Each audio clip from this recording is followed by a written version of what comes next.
आता तर हद्द झाली का? मरेपर्यंत आपण सासू सासऱ्यांची सेवा करणार आहोत. एवढे दिवस सासूबाई चांगल्या होत्या, त्यामुळे सगळं ठीक होतं. परंतु आता त्या पण आजारी आहेत. आता त्यांची सेवा सुद्धा आपल्यालाच करावी लागत आहे. आता 3 मुले आहेत म्हणल्यावर तिघांनी पण समान सेवा करावी लागेल. मोठी सून बोलत होती आणि मधल्या सुनेने सुद्धा तिला होकार दिला आणि ती म्हणाली की जाऊबाई, तुम्ही बरोबर बोलत आहात. सासूबाईची सेवा तर सगळ्यांनी मिळून करायला पाहिजे. सासूबाई आणि सासऱ्यांची जिम्मेदारी 3 महिने आपण तिघे जण मिळून करू. पहिले 3 महिने तुमच्यापाशी राहतील, दुसरे 3 महिने माझ्यापाशी आणि तिसरे 3 महिन्यात छोट्या जाऊबाई पाशी राहतील.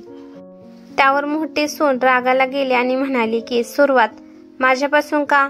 तुमच्या दोघीतलं कोणी पण पहिल्यांदा ठेवू शकत नाही का? की तोपर्यंत मोठा मुलगा म्हणाला ठीक आहे, यात एवढं रागवण्यासारखं काहीच नाही. आणि तो म्हणाला की आपण 3 चिठ्ठ्या करू. ज्यांची पहिल्यांदा चिठ्ठी येईल त्याने पहिल्यांदा आई बाबांना सांभाळायचं. बाहेर अंगणात किशोरराव वॉकिंग करत होते आणि त्यांनी आपल्या सुनेचं आणि मुलाचं बोलणं ऐकलं आणि ते जाऊन आपल्या बायकोला संजना ताईला म्हणाले की बघत आहेस तू, हे 3 मुलं लहानपणी आईपाशी कोण झोपणार त्यासाठी चिठ्ठ्या करत होते. परंतु आज तर आई वडिलांना पहिल्यांदा कोण सांभाळणार त्यासाठी चिठ्ठ्या करणार आहेत. आता हेच दिवस आपल्याला बघायचे राहिले होते का? आपला मोठा मुलगा आणि मधला मुलगा आणि सुना यांचे भांडणे तर आपण रोजच पाहत आहे.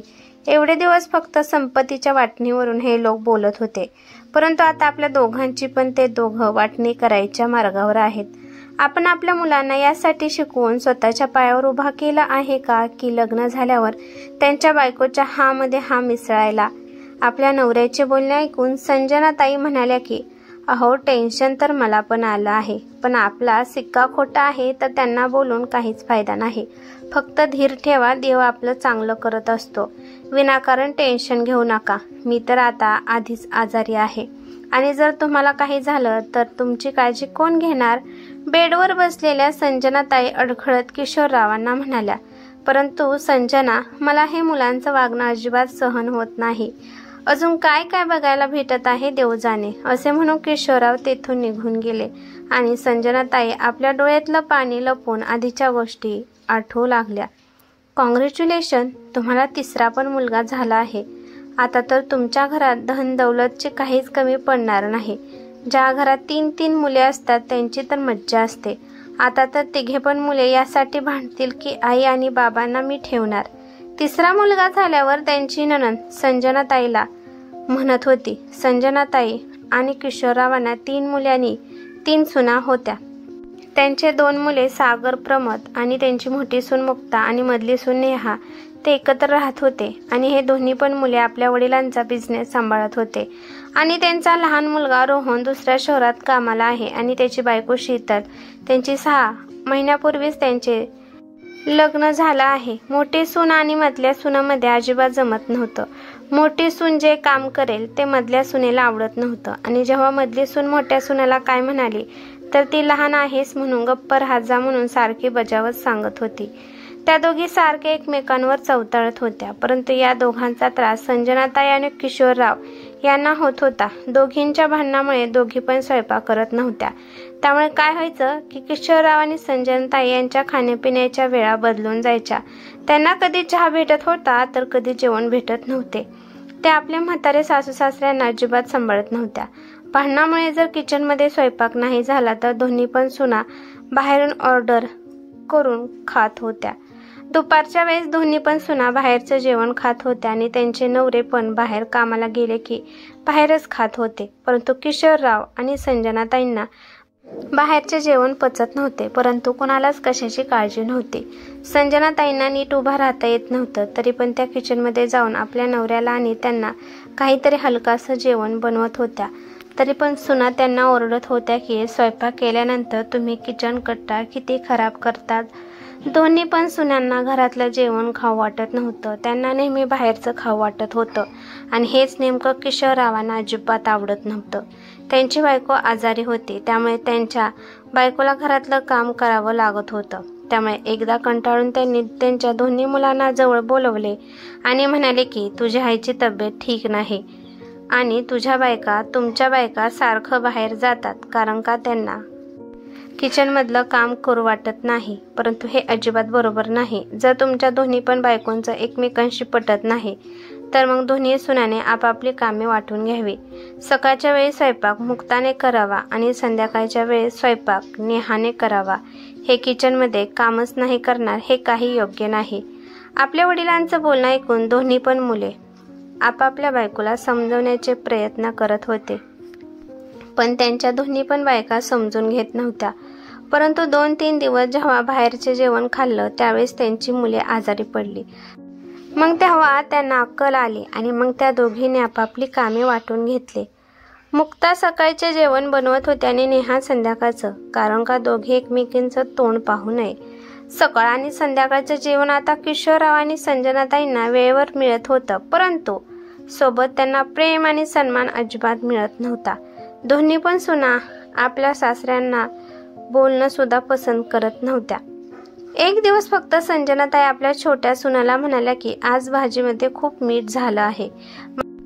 मला बीपी आहे, त्यामुळे डॉक्टरांनी मला कमीच मीठ खायला सांगितलं आहे. फक्त एवढंच त्या म्हणाल्या, परंतु त्याच्यावर नेहमी घरात नुसता हंगामा लावला. सासूबाईला स्वतःचं जेवण स्वतः बनवायला येत नाही का? मोठ्या सुनबाईकडून बनवत जावा तुमच्या आवडीचं जेवण, कारण का तुम्हाला त्यांच्याच हातचं आवडतं. त्यामुळे तुम्ही माझ्या जेवणाला नावे ठेवत आहात. एकतर यांची एवढी म्हातारपणा सेवा करा आणि वर्ण यांची बोलणी पण खावे. एकदा किचनमध्ये येऊन पहा किती गरमी आहे आणि तुम्ही अजून मला नखरे दाखवत आहात. या दोघींचं बोलणं मुक्ता ऐकत होते आणि तिने विचार केला की जर मलाच म्हाताऱ्यांना जेवण दोन्ही टायमाला बनवायला लागलं तर मला खूप त्रास होईल. त्यामुळे ती म्हणाली की सासूबाई, जे मिळाले आहे ते गपचूप खात जावा. विनाकारण कशाला नावे ठेवत असतात. दुसरे माणसे बाहेरून ऑर्डर करून जेवू सुद्धा शकतात, परंतु तुम्ही नाही जेवू शकत, कारण का तुम्हाला बाहेरचं जमत नाही. तर मग तुम्हाला डॉक्टरांनी खूप पथ्य पाळायला सांगितलं आणि त्याच्यावर तुमची नखरे. आता त्या दोघांना पूर्णपणे समजून आलं होतं की आपण दोघे फक्त या मुलांवर आणि सुनांवर फक्त ओझच म्हणून आहे असं त्यांना वाटत आहे. आधी संजनाताई खूप आजारी होत्या आणि दरवेळेस दिवशी काही ना काही भांडणे होत होती. एक दिवस त्यांना अटॅक आला आणि त्यांना लकवा झाला, त्यामुळे त्यांच्या पायातील शक्ती नाहीशी झाली. तेव्हापासून त्या आता चालू फिरू शकत नव्हत्या. त्यामुळे संजनाताई आता घरीच राहावे लागले. त्यामुळे आपल्या बायकोची काळजी घेण्यासाठी किशोरराव आता घरीच राहू लागले आणि त्यामुळे दोन्ही मुलांचे पटत नव्हते आणि भांडणे होऊ लागले. सुना पण आपल्या सासूला एकदा जेवण देऊन गेल्या तर नंतर त्यांना पाहायला सुद्धा येत नव्हत्या. किशोररावांचे एक फर्निचरचं मोठं दुकान होतं आणि त्याच फर्निचरच्या दुकानाला आता दोन्ही पण मुले सांभाळत होते आणि एक मोठा मुलगा विनाकारण पैसे उडवत होता. त्यामुळे मधल्या मुलाला हिशोब व्यवस्थित येत नव्हता. त्यामुळे त्या दोघात भांडणे होत होते. घराच्या 6 रूमा होत्या, त्यामुळे दोन्ही पण भावाने 3 रूमा आपल्याला त्यांनी घेतल्या. एक खोली मोठ्या मुलाने आपल्या आई वडिलांसाठी ठेवली होती. दुकानाचे पण दोन्ही करून ते दोघे आता आपापले दुकान सांभाळू लागले. मुक्ता आपल्या नवऱ्याला म्हणाली, बरं झालं आपण आता वेगळे राहत आहोत, कारण का मला माझ्या बारक्या जावेचं तोंड सुद्धा पाहू वाटत नाही. ते दोघे 1 नंबरचे चोर आहेत. बरं झालं यांच्यापासून आपल्याला मोकळीक मिळाली. दोन्ही मुलं पण आपापल्या प्रपंचात एवढे व्यस्त झाले की त्यांचे लक्ष आपल्या आई वडिलांकडे अजिबात नव्हतं. एके दिवशी संजनाताई आपल्या नवऱ्याला म्हणाल्या की आपण आपले 3 मुलांपैकी कुठला मुलगा आपल्याला सांभाळायला तयार आहे त्याच्याकडे आपण आनंदाने जाऊ. या वयात फक्त आपल्याला 2 टायमाचं जेवण पाहिजे.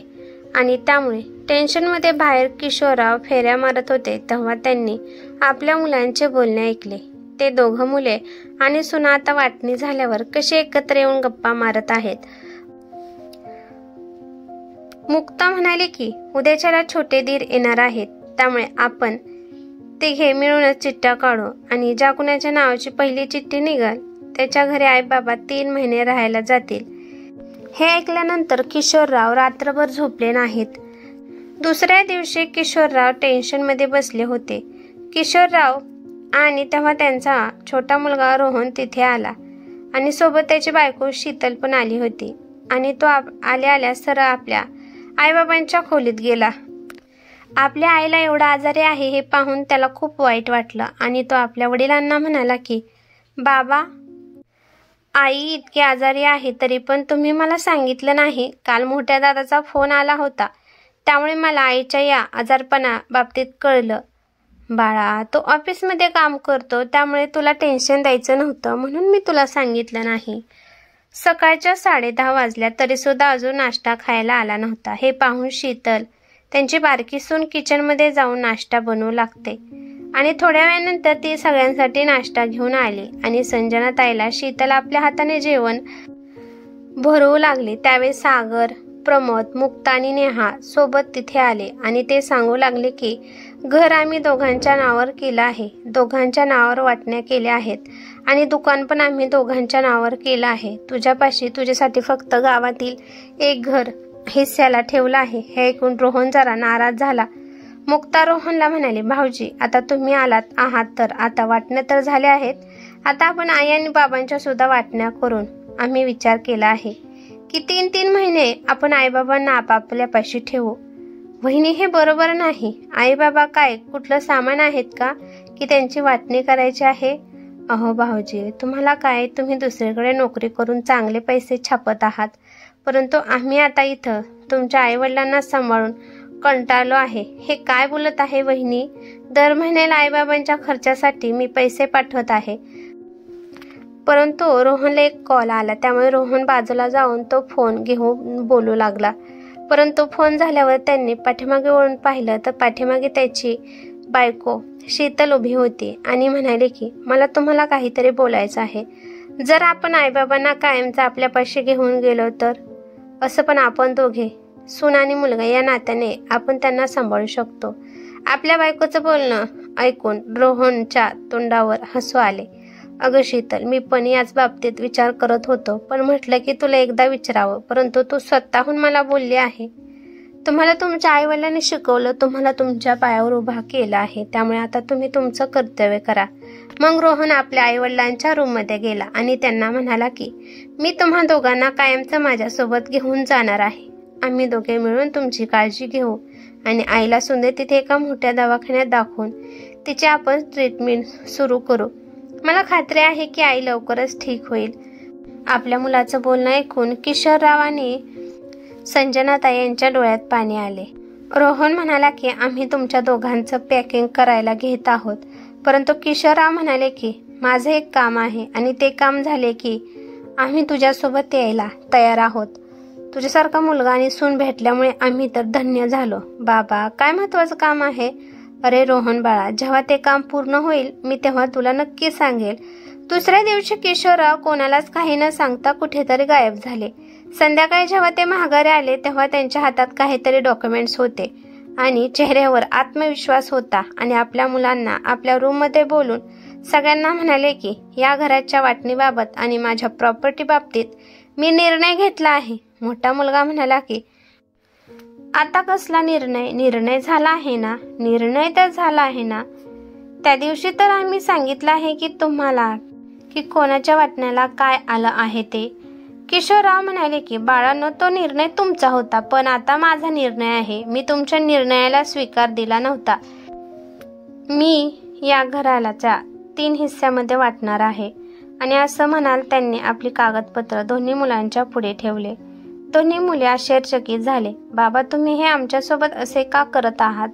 आम्ही दोघांनी वाटून घेतला आहे ना, मग तिसरा हिस्सा रोहन देण्याचा काहीच अधिकार नाही. अरे बाळा, मी दुकान सुद्धा 3 हिस्स्यामध्ये केलं आहे आणि आपल्या गावाकडले घर हे फक्त मी माझ्या लहान मुलाच्या नावावर ठेवलं आहे. आणि माझी जी 5 एकर शेती आहे जे तुम्हाला माहीत नव्हती ती सुद्धा मी माझ्या रोहनच्या नावावर केली आहे. आणि आता आम्ही ती जमीन विकण्याचा निर्णय घेत आहे आणि त्या विकलेल्या जमिनीचे जेवढे पण पैसे येतील तेवढ्या पैशात मी संजनाचा इलाज करणार आहे आणि राहिलेले पैसे फक्त रोहनचे असतील. हे ऐकून मोठी सून आणि मधली सून मोठमोठ्याने ओरडू लागले की तुम्ही आमच्यावर अन्याय करत आहात. आम्ही एवढे दिवस तुमची सेवा केली आणि तुम्ही त्या बदल्यात आम्हाला हे फळ दिलं आहे. कोणती सेवा केली आहे सुनबाई? तो एक दिवसात तुम्ही दोघे आम्हाला जेवण देत होता आणि ते पण रागात. आपल्या आईला चांगल्या दवाखान्यात दाखवण्याऐवजी तुम्ही दोघे घराची वाटणी करण्यामध्ये व्यस्त होते. तुमच्या दोघींच्या भांडणामुळेच माझी बायको आज एवढी आजारी आहे. तेव्हा संजनाताई पण हे ऐकून खूप खुश झाल्या, परंतु रोहन पुढे आला आणि म्हणाला की बाबा, मला यातील 1 रुपया सुद्धा नको आहे, मला फक्त तुमच्या दोघांचा आशीर्वाद पाहिजे आहे. किशोरराव म्हणाले, पण बाळा, मी तुला देणार आहे, ती माझी इच्छा आहे, परंतु तू नको म्हणू नकोस. दुसऱ्या दिवशी संजनाताई आणि किशोरराव आपल्या लहान मुलासोबत रोहन सोबत त्यांच्या घरी गेले. तिथे रोहन आपल्या आईला चांगल्या दवाखान्यात घेऊन गेला. डॉक्टरांनी काही औषध गोळ्या आणि एक्सरसाइज करायला सांगितले आणि हे सगळं शीतल ध्यान धरून ऐकत होते. त्यामुळे तिने आपल्या सासूसाठी दिवस रात्र एक केले आणि आपल्या सासूला 6 महिन्याच्या आतमध्ये चांगलं चालायला फिरायला येऊ लागलं. ही कथा कशी वाटली ते मला कमेंट करून नक्की सांगा. कथा आवडली तर लाईक शेअर नक्की करा आणि चॅनेलवरती नवीन असाल तर चॅनेलला सबस्क्राईब करा. धन्यवाद.